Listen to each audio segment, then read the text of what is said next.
Disciplinary Literacy by Brandy Henson.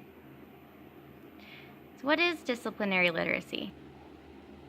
It's more than just reading. It involves students using their experiences, their previous knowledge, and skills to sustain a deeper knowledge of a subject. The students are asked to use these factors to read, engage in meaningful conversations, and creative writing. This practice is said to help students create more in-depth understandings of different subjects. And there are 5 principles that you can follow when creating a disciplinary literacy lesson. And those principles are: knowledge and thinking must go hand in hand, learning is apprenticeship, the teachers mentor the students, instruction and assessment drive each other, and classroom culture socializes intelligence. Now, how is disciplinary literacy different than content reading? Content reading is more of a generic strategy for learning. Its goal is to help students comprehend learning, but it's not tailored to different subjects. Also, it doesn't have the long-lasting comprehension and meaningful learning that disciplinary literacy may have because of it being so tailored. So, like, all disciplines are taught with the same method, and that makes it really difficult for students to comprehend what they're learning, and also lacks the ability to teach students how to use different strategies for various situations and different disciplines. So basically, content reading is kind of a lazy way of reading, just reading to say that you read. Whereas disciplinary literacy teaches students different strategies that can be used and adapted to learn information with independence and flexibility. So, teaching literacy with a disciplinary literacy approach requires students to be immersed in the language and the thinking processes of that discipline. They learn the content in each discipline, and they understand how and why reading and writing are used in that discipline. So, why is disciplinary literacy important?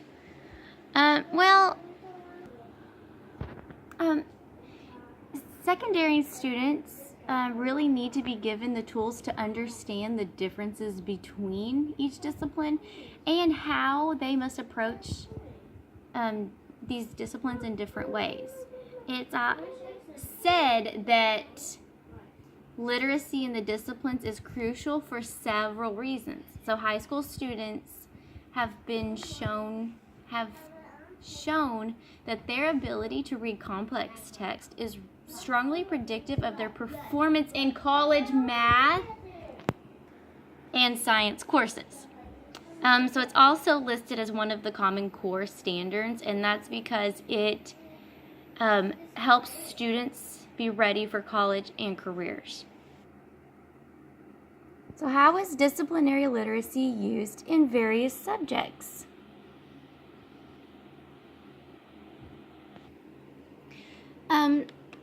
The different subjects that I'm going to talk about are social studies, math, and science. And I'm going to talk about the way that they can be tailored through disciplinary literacy. So social studies, whenever somebody is studying history or social studies, they have to read the content in a different way. They have to evaluate the credibility of the sources. They have to make meaningful connections between different texts and different events, and they have to compare and contrast the information. And when students write, they usually have to use an abundance of information that they've collected in a chronological sequence, and they create timelines and they organize information. Sometimes they write argumentative essays, and students have to really heavily rely on the sources when they're thinking about past events, the cause and effects of the actions that are taken in the past, and they have to think about multiple events that occurred over a long period of time. They think about these point of views, the perspectives, different bias that may be present in information, and in their head they use this information, may create a narrative. So a way that a teacher could use disciplinary literacy in history, the teacher may divide a classroom into different groups, and they'll be given an essential question. The students will have the task of finding information to answer these questions through the different, each group will have different pieces of a text. And the teacher may ask them, the different groups, to present their findings and offer supporting evidence to show how they found the answer to their essential question. In math, students must read graphs, charts, word problems, and they need to recognize patterns and relationships and ideas, and they use their information to ask questions and to reason. And when they write, they need to use numbers. They have to explain how they came to their conclusions using specific vocabulary terms. And they use their previous knowledge to build upon their understanding for the mathematical concepts. So a teacher may have students revisit a previously taught concept in class, and the teacher would ask the students to explain their knowledge on that subject, and then she can present a problem to the class and have them dissect each section of that math problem and discuss the different components, and through that the teacher can analyze the amount of comprehension that the class has. Then the students can work the math problem on their own, but then after a certain amount of time, the teacher could have the class, discuss as a whole the different steps that they took to solve the problem, and she would have them explain how they came to their conclusions.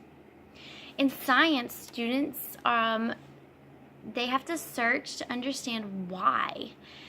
As they interpret information through charts and data, they have to determine the credibility of the source. So they must rely on information using correct terminology in an organized fashion. They use curiosity to fuel their questioning, and previous knowledge must have an open mind, though. They must have an open mind, because sometimes the result may not be what they expected. So there's going to be different outcomes. A teacher may offer a class, say, an object that they can use during a lesson. And rather than telling the students what they need to learn during that lesson, the teacher may ask students, what could you learn from this object?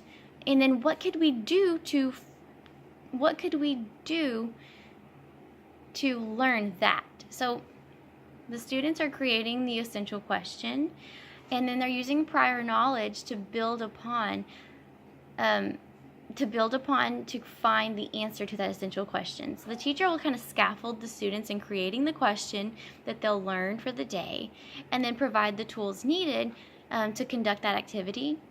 And then class can discuss their findings. And after the activity, the students can explain how their findings are connected to their previous knowledge. How I plan to implement disciplinary literacy in my classroom. I plan to present students with concept-specific text and model expert practices, engage them in discipline by asking them what they know, what they want to know, and then reviewing what they learned. So I would tailor the KWL strategy to the discipline. And then I would take advantage of teachable moments for connections of real-life situations. And these are my citations, and I will include a link to each one in my in the Dropbox.